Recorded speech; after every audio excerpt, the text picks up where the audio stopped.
une ville, des monuments, des places emblématiques que tu côtoies chaque jour sans même peut-être te demander quelle est leur histoire. Tu veux savoir quelle œuvre je vais te présenter aujourd'hui, n'est-ce pas? Embarque avec moi.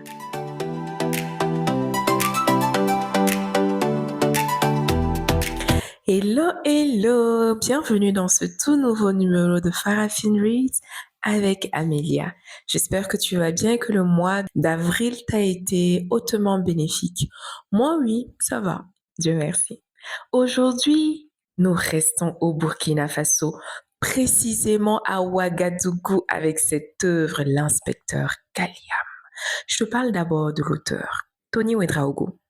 Il est ce qu'on peut appeler un artiste multitalent. Il est acteur, comédien, il est slameur, poète, dramaturge, réalisateur. Et ça, c'est certainement juste ce qu'on sait de lui. Il est certainement beaucoup plus de choses. L'inspecteur Galliam est sa première œuvre publiée. Il est donc écrivain également. L'inspecteur Galliam, c'est un recueil de nouvelles, 3 nouvelles, toutes aussi inspirées et inspirantes les unes que les autres. Lorsqu'on commence la lecture, on se demande où est-ce qu'il va nous amener. Mais quand on finit, on se dit, mais il est passé par où? C'est le genre de livre avec des plot twists à la fin en termes de personnages, pas forcément en termes d'histoire. Parce que les histoires ont une suite logique, les histoires ont une trame qui se déroule normalement, tranquillement, qui te prennent la main et qui t'amènent au bout de l'histoire. Mais les personnages, l'inspecteur Galliam, à la fin de chaque nouvelle, tu te dis, mais attends, qu'est-ce que c'est? Mais si, un plot twist succulent. Et ce qui m'a plu dans cette œuvre, c'est également le fait que les places, les monuments de Ouagadougou, il en a choisi 3. Ces monuments sont des personnages à part entière de ses œuvres, de ses nouvelles. La première nouvelle nous raconte l'histoire de la statue qu'on appelle la bataille du rail.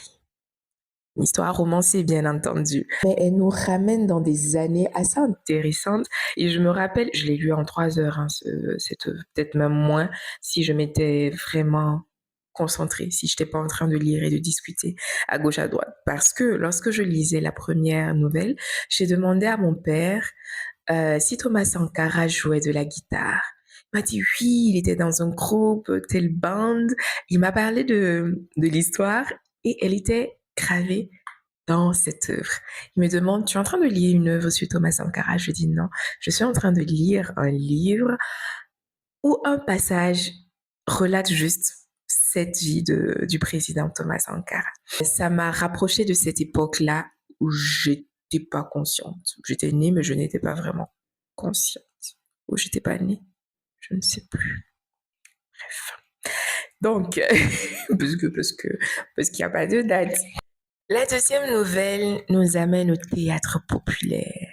Ah, j'ai lu le livre à une période où il y avait un incident qui se passait autour du théâtre populaire. Et lorsqu'on en a parlé au cours de la rencontre du club de lecture, la question a été posée de se dire, ah, est-ce que vous avez fait le rapport, le lien entre ce qui s'est passé et ce qui a été écrit dans le livre? Est-ce que pour autant ce sont des histoires vraies qui racontent ou pas?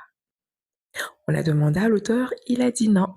Mais toute fiction est toujours basée sur la réalité, tu en conviendras avec moi. Et la troisième nouvelle, qui d'ailleurs est imagée sur l'illustration en première de cours, traite de la place de la Révolution. Avec une histoire aussi qui pourrait te faire penser à quelque chose qui est arrivé en vérité. Chacune de ces œuvres te transporte à travers différents quartiers de Ouaga. Chaque première ligne, un premier mot de ces nouvelles te transporte et ne te laisse pas déposer le livre tant que tu n'as pas vu le bout. C'est pourquoi je l'ai fini en juste 2-3 mouvements.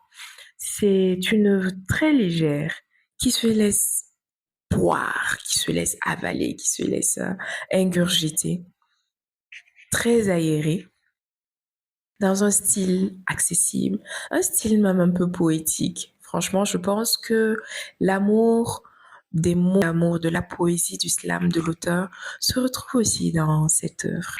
J'ai également aimé, c'est la préface, la courtesse de la préface. J'ai lu une œuvre une fois, une œuvre burkinabé, où la préface était carrément un résumé des nouvelles. La préface faisait 10 pages au moins sur une toute petite œuvre, hein. J'avais le sentiment d'avoir tout lu quand j'ai fini de lire la préface. Donc là, je félicite vraiment le préfaceur pour la courtesse de sa préface, même si je pense que quelquefois on peut s'en passer, mais ça donne toujours du cachet à une œuvre d'être préfacée par un auteur connu, reconnu, d'une bonne facture. Donc, félicitations. L'inspecteur Galliam, je le recommande vivement, il est disponible sur place et si tu as la chance, tu pourrais avoir une dédicace de l'auteur. Comme d'habitude, je te laisse avec une petite lecture. L'histoire a cette tragédie qui révèle les grands hommes. Elle enterre dans l'oubli ceux des plus médiocres. Force, honneur à tous ces hommes intègres. Du capitaine Sankara, capitaine sans pareil, au plus anonyme de nos martyrs. Force, honneur à tous ces hommes intègres.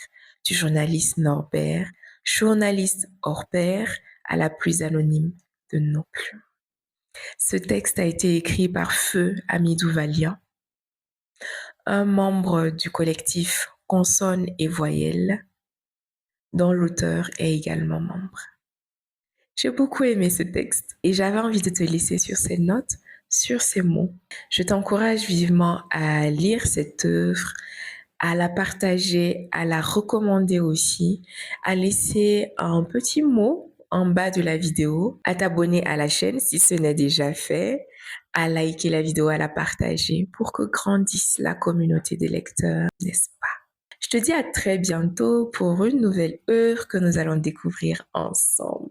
En attendant, prends soin de toi, prends soin des tiens. Bisous!